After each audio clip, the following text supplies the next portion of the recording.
Welcome to the Polar Steam Cool Connections live stream. While we are waiting for folks to join, please post in the chat where you are watching from and if others are joining you. We'd love to know how many people are watching from your location.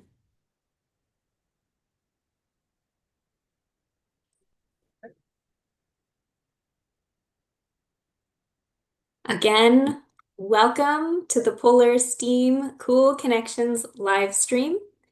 If you're just joining us, folks are posting in the chat where they are watching from. And if others are joining them, like a classroom, we're excited to have classrooms join. They are sharing how many folks are watching with them.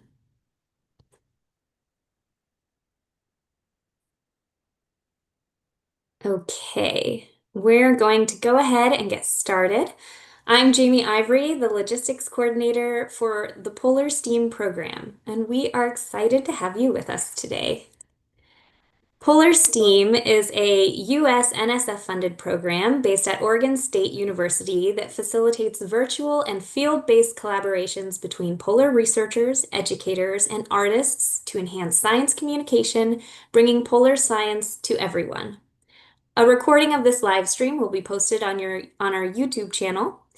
We will keep the focus of today's event on this team's stories and experiences, diving for breakthroughs in medicine and film in Antarctica.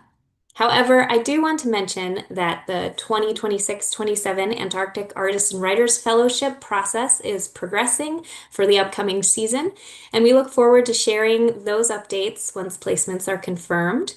Applications for the Polar STEAM Antarctic Artists and Writers program for the 2027-28 season will open in April, and the educator applications will open in May.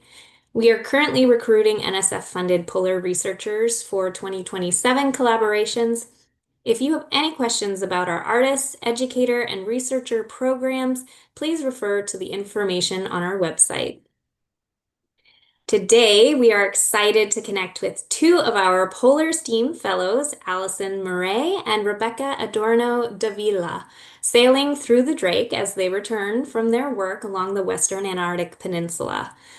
We will start with a presentation from the fellows and follow that with questions from all of you, our viewers.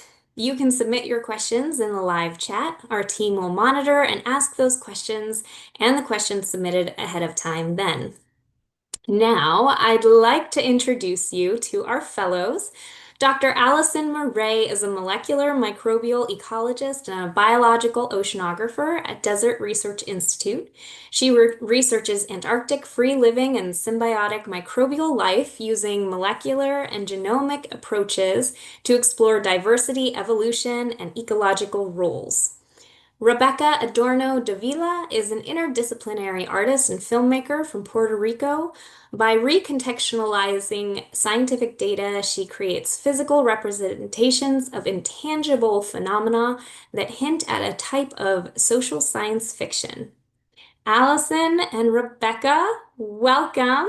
I know along with you, we have a few other folks from the science team that will join us and introduce themselves. So now I'll go ahead and turn it over to all of you on the ship so that you can tell us about your experiences from the Southern Ocean.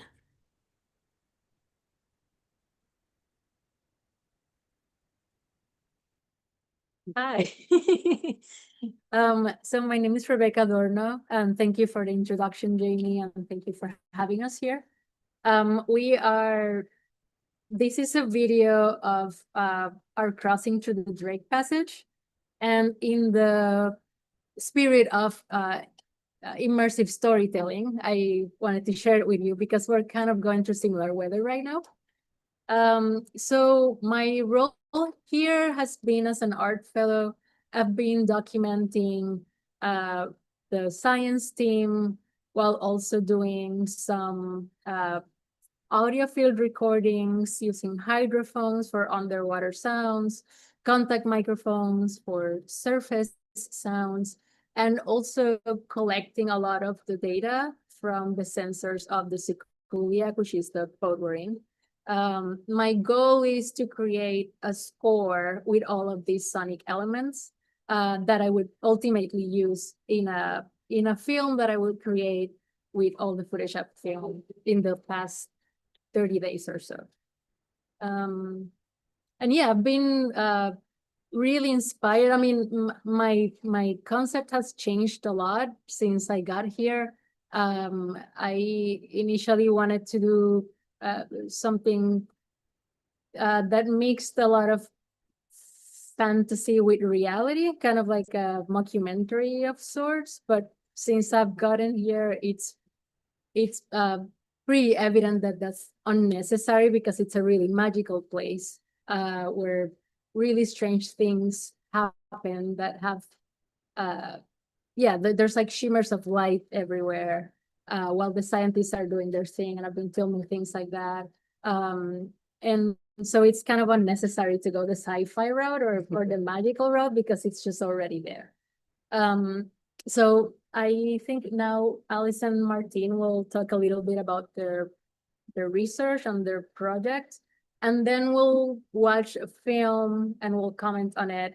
And that film has a little bit of my process and my work and a lot of their process as well. Thanks, Rebecca. So the long title of our project is diving into the ecology of an Antarctic ascidian microbiome Palmerolide association using a multi-omic and functional approach. That is hopefully as technical as my introduction will be. I am joined with Martin Trigueros, is sitting to the right, left here, and Bill Baker is one of the other lead PIs, and he's not with us here, but has been joining us virtually throughout this whole trip. Bill really deserves all the accreditation for this project. He discovered in 2006 a compound called palmerolide, which was found to have anti-cancer properties, and that really stimulated the rest of what we're doing here. Next slide.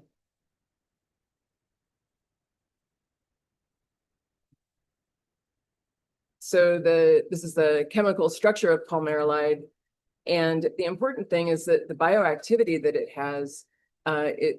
has potential for serving as an anti-cancer agent, and it has specific activity towards inhibiting melanoma, which has very few drugs that are effective against it. So just wanted to sort of lay that introductory ground for this. Next slide.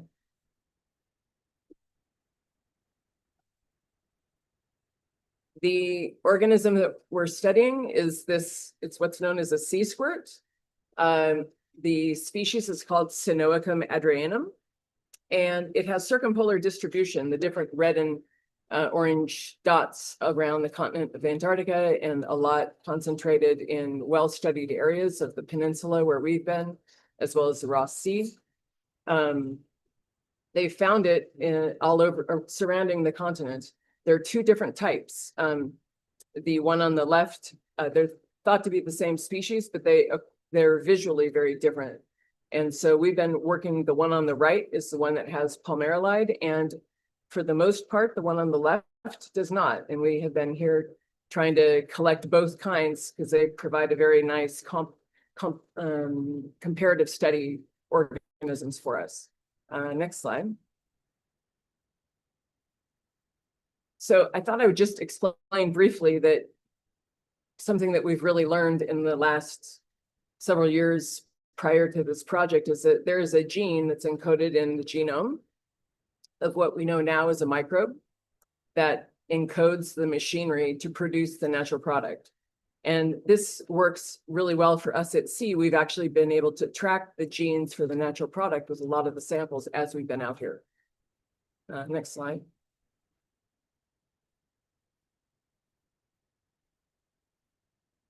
We have a variety of questions that we're answering and asking, some of those even answering them at sea, trying to understand the relationship between the sea squirt and the microbes that live amongst it.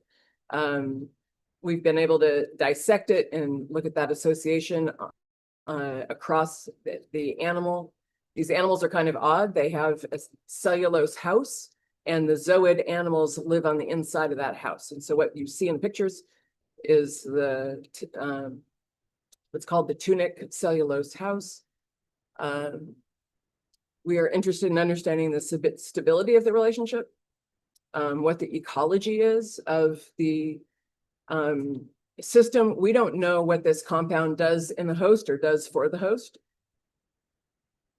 We're doing something called spatial biology of figuring out where microbes are, where enzymes are, and where the palmerolide is. And eventually we're hoping to make a sustainable source of Palmerolide A. Next slide. Martine, you can take it. Yeah. So yeah, this is a more detailed view of where we've been looking for these ascidians. It is the Antarctic Peninsula, and all the yellow squares that you see there is some places in which we're able to collect ascidians, either by scuba diving for the most part, but also through ROV, or remote operated vehicle, which is like a mini submarine, and also by trawling. And we're specifically interested in looking at places where they will have both the solo version, so the orange one that is just one ball, versus the multi-lobe, to try to elucidate what may determine whether these animals have or do not have the microbe, and correlated to different depths or other oceanographic parameters. Next slide. Yeah.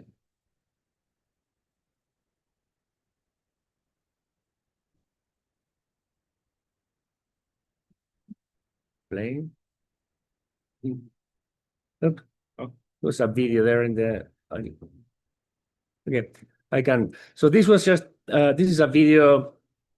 In this case, a photo from a video taken by Sam. This is one of our dive masters, Ben, and just to show you that in these animals, they are in a very particular environment. They are many times found in these rocky walls, and the orange little balls that you see there, those are our specimens of interest. There's also plenty of different type of sponges, other invertebrates, and even fish. And every time that the divers went diving and back, they would tell stories about these like amazing landscapes. But what is even better, we were able to look through video and through the ROV how diverse and how populated some of these areas can be.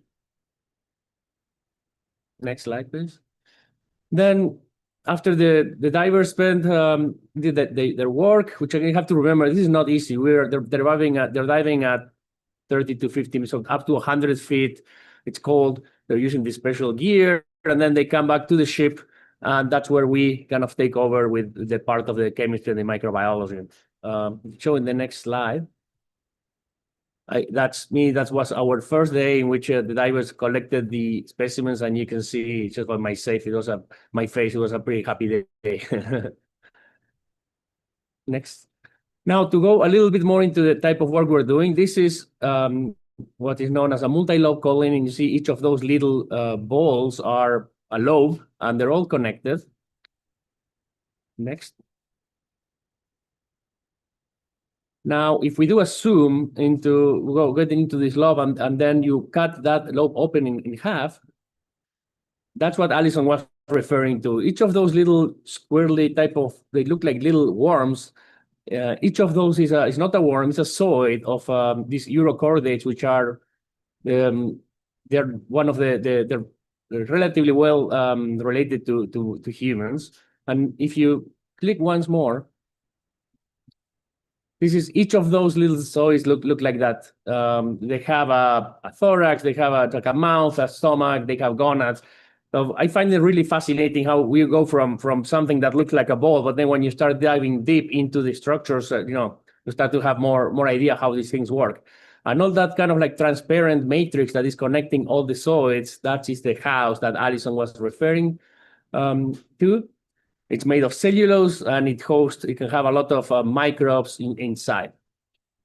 Next. So some of the things we've been doing is just trying to see where things are located in these ascidians. This is a histological section through the part of, like, you can imagine it as the throat. And the green label is an enzyme that we're interested to see whether it is inhibited by the compound that is made by the microbe. And something that is very cool here is that this enzyme that is present in the ascidians is the same enzyme that is present in melanoma cells, and the palmerolide compound is known to inhibit, and that is one of the mechanisms against cancer. So if you click in the next slide, in our project, in addition to the health implications of this compound, we're also interested to see what is the role of this bacteria and the microbe and the compound in the ascidians, with two major goals. One is to understand more about this Antarctic environment and Antarctic species, whether this microbe and compound can determine a long-lasting association or even a symbiosis.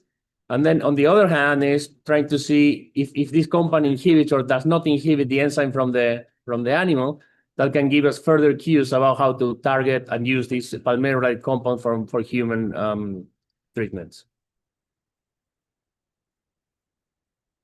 And this is a huge operation we've been planning for over 5 years. We are very lucky to have an amazing team, both in the science part, which you can read there, as well as from the Sikuliaq, who have been absolutely fantastic in supporting our operations. So thank you very much to all of you. And thank you, Martin. And can you pause the video for a second?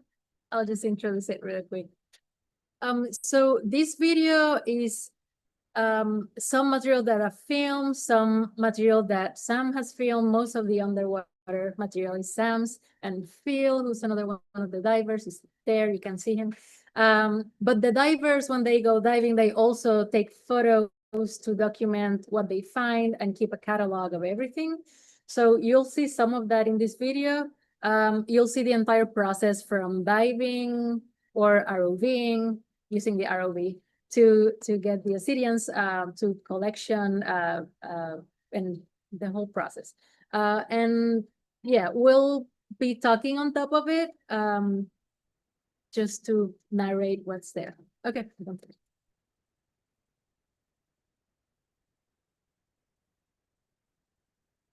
Is the sound on in the video?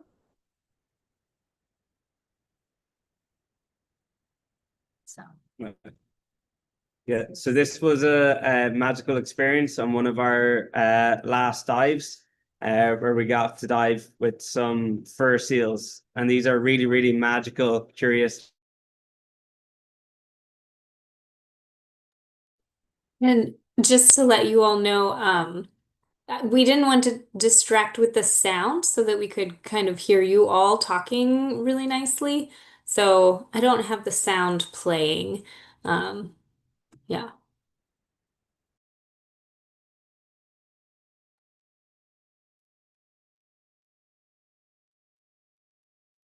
Wasn't paused. Yeah.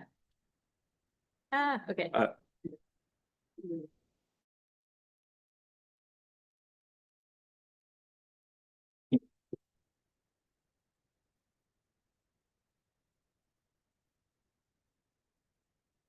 So how do you all determine where you're going to dive? Oh, did we lose them? I think our science team just popped off for a moment. They are crossing the Drake right now, which has extremely rough conditions occurring. The Drake is some of the most intense ocean conditions and section to cross on a ship. So we knew going in that they were having some really rough seas today. But they'll join us when they can, and we can enjoy the video as we wait for them. And if you all have questions as you digest all of the fascinating information you heard, or as you're watching this video, please go ahead and post those questions in the chat, and we will be happy to ask the science team when they return, and it's during our question and answer section. It looks like here the divers are, they have found some of these ascidians, these sea squirts. They're animals that live on the bottom of the ocean or on rocks, and they don't have a backbone, so they're considered an invertebrate.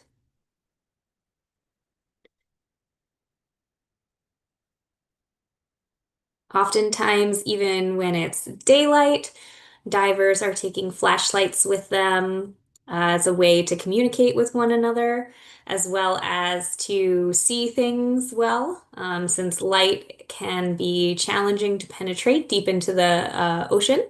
And they did say that sometimes they were going 200 feet deep, and even on cloudless days, it can get quite dark when you're down at 100 feet. Looks like they're collecting some of the ascidians in some mesh bags to bring to the surface. You can see an ascidian in that diver's hand. You see another diver has the shoulder. A lot of communication when you're scuba diving. You can't speak to one another, so there's a lot of hand communication and communication through touch. Hey, science team! I've been just welcome back. We've been really enjoying your video and just chatting about what we're seeing. This is the deck of the Sikuliaq, but That, for the record, that was Alison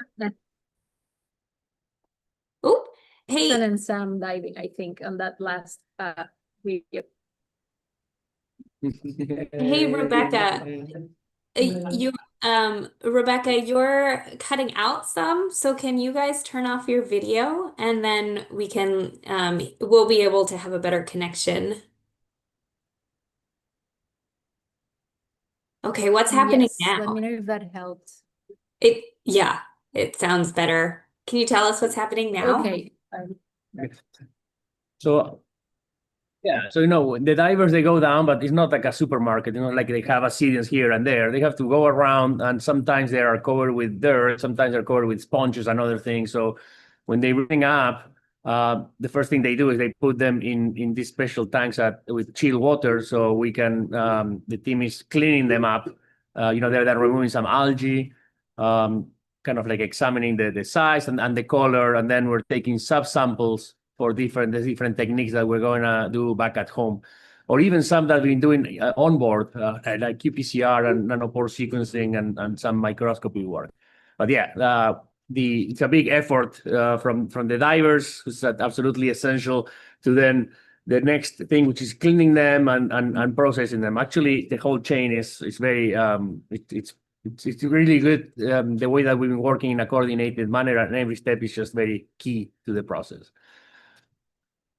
This is another thing that is maybe not appreciated. Everybody thinks about the nice things from Antarctica, but when you're processing this many organisms, we have to label thousands of tubes. Be very careful of that, so we know what things are when we get back home. Yeah, Annie, I believe. Go ahead. What it's playing with a lag for us, so I'm not sure where you are in the video, but one of the ideas for this video was to show what kind of like a day of a lot of science looks like on board. And while this is happening, there's probably like 5 other things happening. And there's usually really busy days, a lot of people. Even I like sometimes join and help label things or clean. Today they're pretty busy, long days of work in a small shared space. So that's a great picture, because we're cleaning and doing things, processing with the animals, but at the same time, Bob and Phil, they're running with the ROV. You see Patrick there. So many things are happening at the same time. That's me struggling to film 17 people at once and in a tight space.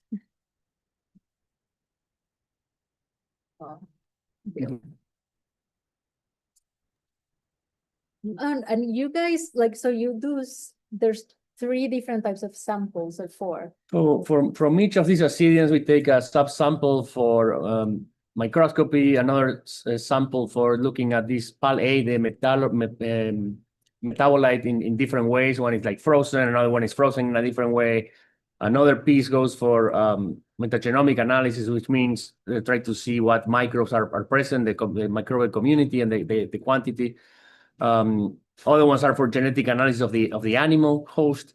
And then each of these things they have slightly different ways in which they can get processed. For example, there we're putting them in liquid nitrogen, so very cold to preserve them very fast. It's called flash freezing.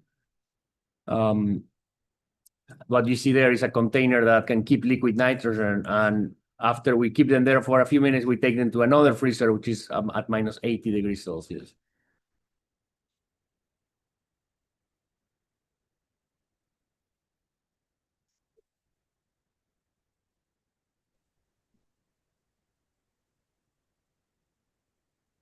And so what Those little tubes are for a specific type of genetic analysis. They're very, they look small, they're very difficult to label, but we've had, I know, hundreds of them, and they're going to get analyzed. Some of them were analyzed on board, but the majority are going to be analyzed when we get back.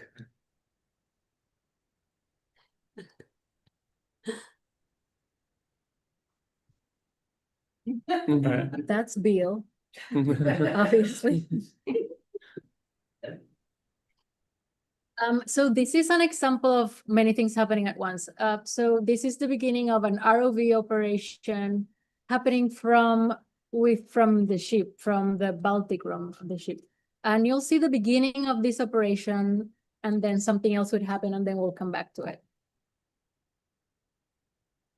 And that thing is called a CTD, and each of those bottles is programmed so that whole apparatus is going to get put in the water very deep, and then it's going to collect different water samples at the different types of the water column. And when we receive the samples back, different people from the team, but mostly Annie, Baptiste, Alison, Patrick, and maybe others, they've been analyzing them to try to see oxygen and nutrients and different things that might be in the water that can give us hints as where these animals are present, and maybe correlate them also with having the microbe or not.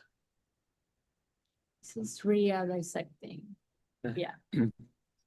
So here she's taking the individual animals out of the colony. So if you kind of think of it as an equivalent of an ant nest, she's picking out the individual ants from the ant nest to study them each. And she has to do this underneath the microscope, which is incredibly difficult when the ship's moving around with the swell and the water current, to be able to pull out these very fine little small animals without damaging them. And they've developed an amazing skill and speed at doing it. Yeah, this is one of those things. It happened many times, at least to me, during the trip. You start doing something and it looks super difficult, even like using the strap ratchets to secure things on place. It seems like very complicated, but then you do it and you keep doing it, and then suddenly it becomes almost like second nature. And this is down into some ROV footage. So our little yellow submarine at the bottom. This is Bob and Phil collecting what turned out to be a big, beautiful Sikuliaq. And our submarine only has one grabber arm. So what they did was they sent down a plastic basket. And here you can see years and years of playing video games paying off. And they managed to put this sponge into the basket for us to then pull it up later on. So we're able to collect more than one sample. This is something that's incredibly difficult to do. We're collecting samples from below the depths that divers are able to scuba dive down to. So there was a huge celebration on board once we saw that that we were able to actually collect one of these specimens. It was a lot of hard work from a lot of different people. And that was a sponge that you collected? So I think that one was a sea squirt. That was one of our Sikuliaq manoranums. Great. But the ones that live in the deeper water look very different than the ones that live in shallow water. So it was a really great specimen to be able to collect. And there you can see how proud Alison is that we managed to pull that off. They're hearing video. Jamie, can you guys hear audio on the video? We hear it. It's just very faintly. Okay, that's good. Okay, Yeah. we for this. So this is another thing that is, I think, pretty unique and very successful in our expedition. What we like the micro team, they've been looking at samples in real time for the gene that expresses the compound, and that was essential because you imagine you bring the animals, you don't know if they have the compound or not, but then by doing these rapid tests, which are still like 10 hours or so, we can know if in a certain place there are the type of microbes that we're looking for. And that curve that looks a little complicated is just very briefly, it allows us to tell which specimens have more of the metabolite. And what's really impressive is these type of experiments usually require a full-scale research lab to be able to do. But the fact that these guys were able to do it on a moving ship in Antarctica still kind of blows my mind. It reminds me a lot of kind of CSI Miami and that type of stuff. That's a nanopore. Yeah, so the graph I showed before was largely produced by Mary, and then we also held Annie, Andy, and pretty much many people in the ship. And then here is Andy sequencing entire genomes of microbes. That's called Oxford nanopore sequencing, and it runs for a few hours, and then it's just amazing the type of the quality of DNA sequencing and the diversity that we can get from that tiny little machine. So that this is CTD, yeah, and that is Ice Andrew. I don't know where he is. So, And so can you remind us? Yeah, remind us what the CTD does. Yeah, so that was the structure. That is how it looks when it's on the ship, and then it gets pulled out and put into the water column, and it goes down. How deep does it go roughly? And in our can go as deep as you need it. So we're talking about thousands of feet. And then there's I believe Annie taking samples from the different bottles, and each bottle has water from a certain depth. Oh, and that's me with a contact microphone. That's why the audio probably changed. I can hear what you were hearing, but yeah, it's when you put a contact microphone, it reads vibrations and amplifies them. So yeah, it was like a random collaboration with Annie as she was filling a water bottle.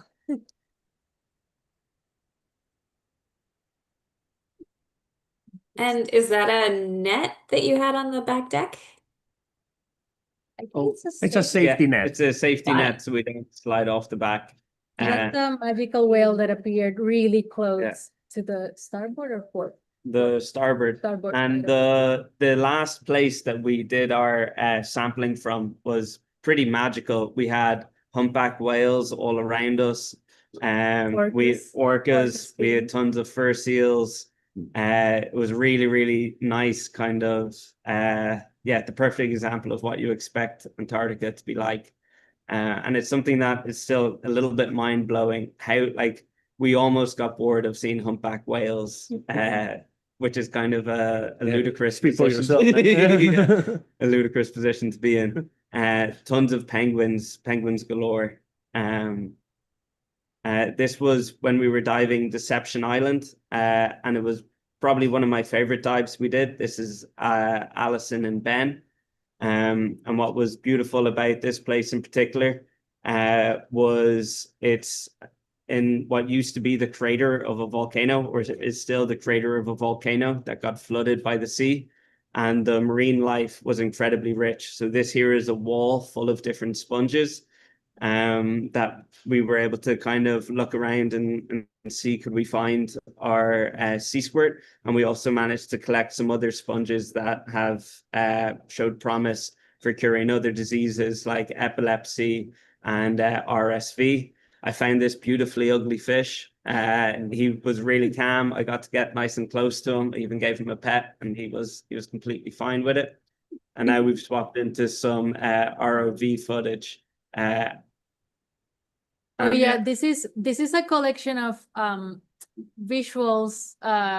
It's just playing really slow and laggy for us, but yeah, it's basically the end of our video, and we are open for questions. But what you're seeing right now is Bob and the team were on a zodiac, and I think they did this collection on a zodiac, or was it on the Baltic? 100 feet. Yeah, Yeah. so it was like, it wasn't on the ship like the previous one, it was on the Zodiac. And yeah, it was like a long way up. This one, in this case, they didn't have the basket yet. So yeah, it was a long way up, basically. All those things sitting around are great, right? Really, really. Well, thank you all so much for these amazing images and like bringing us into the whole process of the science that was happening. Thank you. Now we'll go ahead and take some of the questions that we received through the chat. Let's see. We have a question that came in. You mentioned that you freeze your samples. Are there certain procedures or data you need to take from the sea squirts before they are frozen? Yeah, that's a great question. So we take them, we clean them, then we weigh, so see how heavy they are, and then we take subsamples for pulling out the solids, and for microscopy that they are processed in a different way, and then kind of like another subset gets flash frozen. Okay, great. And do these ascidians, these sea squirts, only exist in cold places like Antarctica? So ascidians are, as a whole, are distributed globally. You might see if you go to a pier or some marina, you will see them on the side. Often people confuse them with sponges, but they look a little bit like them, but they're very different. So they are different species of ascidians are worldwide distribution. Here in Antarctica, there are many too, and then the ones that like Bill and Alison found here is especially interesting because they have these potential anti-cancer compounds. But it's possible that, and I said likely, that other ascidians throughout the world might have metabolites or natural products against other diseases. Okay, so it sounds like from that answer you're not totally sure if these microbes have particular properties that are associated with like the cold temperatures. You're still trying to figure that out. Yeah, whether these microbes or this microbial association with the animal is exclusive from Antarctica, I cannot tell. But no, maybe some you can talk about. You look at many different animals, it seems very specific, right? And so one of the things that's kind of cool is you can collect the same animal from 3 or 4 different places around the world, the same species, but because the microbiome, the microbes living within it, the bacteria and the fungus are different, they can all produce different molecules that could work against different diseases. So that was kind of part of our project, was to collect the same animal from different locations along the Antarctic Peninsula and see maybe some of them produce different compounds that we could use against epilepsy, or we could use against different types of cancers. So it all kind of, the chemistry that they produce can vary dramatically. Awesome. Sam, wanted to ask, a question came in about how you select the dive sites, and then if you can share with us the different kind of organisms you saw at the different dive sites. Yeah, so the main way we picked our dive sites were, so we had some that we historically knew we could find this sea squirt at based on previous sampling expeditions. But one of the cool things about this project is we dived places that nobody's ever dived before. So trying to pick the dive site was actually quite a bit of a challenge. So one of the ways we did that was using sonar mapping. So we basically could map part of the seafloor. And we know that these animals, these sea squirts, tend to live on kind of vertical walls underwater. So our boat drivers, who were absolutely fantastic, would drive around using the sonar and try to find these walls. And then we would have a dive team jump in, dive it, and see what it was like. And a lot of the time we would find these lovely underwater features. So these walls or these underwater mountains. and we would dive around them, but we wouldn't find the sea squirt that we're interested in. So it was very much a kind of searching for treasure at the bottom of the sea. And a lot of the times we didn't find it, but we did find beautiful other animals, like certain sponges we were looking for. There was one of the places we dived that we didn't find any sea squirts, but we found an amazing abundance of different corals that you would usually only find at much kind of deeper water. And then a few times we did come across these lovely sites filled with Sinocum, our golden sea squirt of choice. And then we were able to collect a lot of the specimens then. In terms of the animals we would see, so the kind of cute and cuddly ones, we would see fur seals, penguins, tons of whales. One of the dive sites, something that'll always stick in my head, we were gearing up on the boat, putting everything ready, and I was looking at the guy who was driving the boat, and his jaw just dropped. I turned around, and there was a humpback 10 feet away from us, just popping up. So that was kind of the cute and cuddly, the big and cool stuff. In terms of the things that get me excited as someone looking for medicines at the bottom of the sea, we saw lots of different sponges, loads of different kinds of sponges as well. We saw lots of corals. We saw lots of different types of sea squirts. We actually collected maybe 4 or 5 different variations of the sea squirt that we're looking for, these little colonial sea squirts.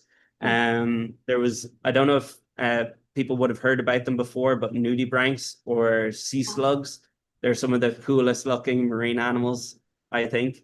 And then there was lots of alien looking creatures like sun stars, different types of sea stars. What else was kind of about it? Oh yeah, leopard seals. On my there was also tons of algae. There was, when we were diving Deception Island, which is that volcano crater that got flooded by the sea. It was probably the most beautiful algae forest I'd seen on any of our diving in Antarctica.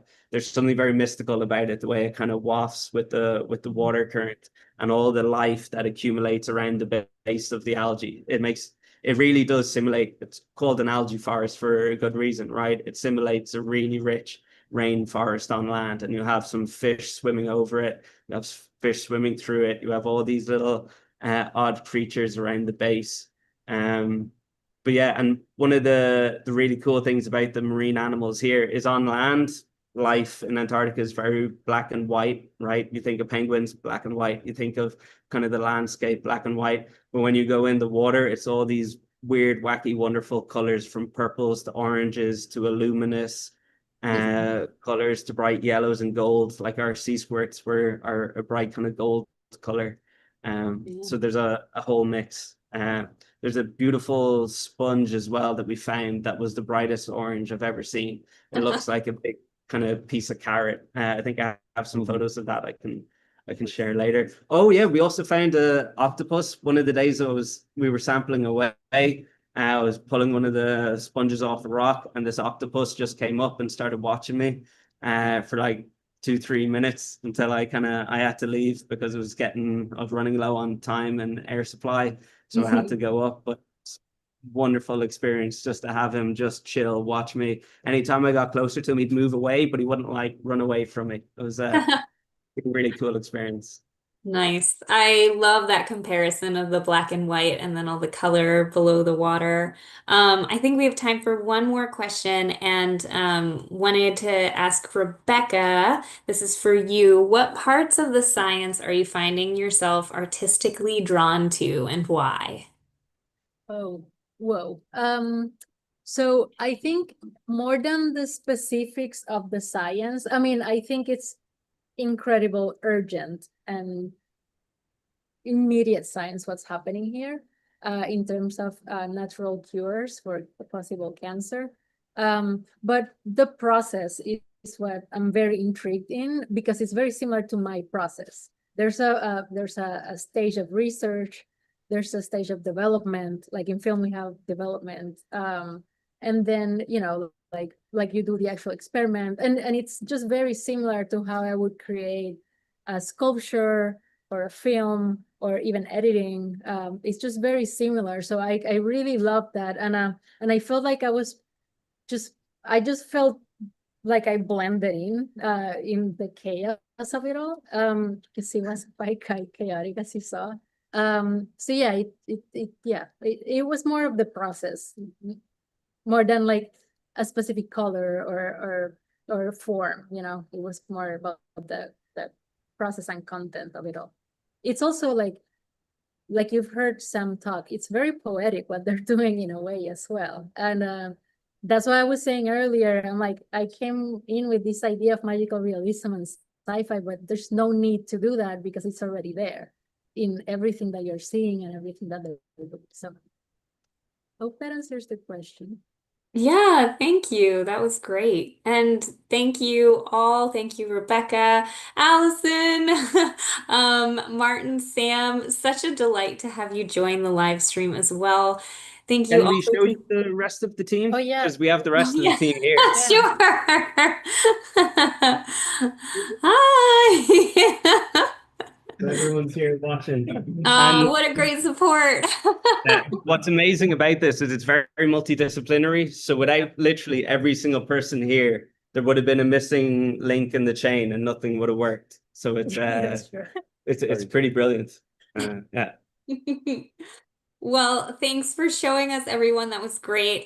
Please also extend our thanks to the research vessel Sikuliaq. I'm sure they had a lot of technical assistance in making this live stream possible. So we really want to thank the team, the crew there. And we hope your journey goes well home. So safe travels, and I hope the Drake starts to settle down for you all. Yeah. Thank you. Thank you. Bye. Bye. Okay, so to all of our viewers, I just want to say thank you so much for joining.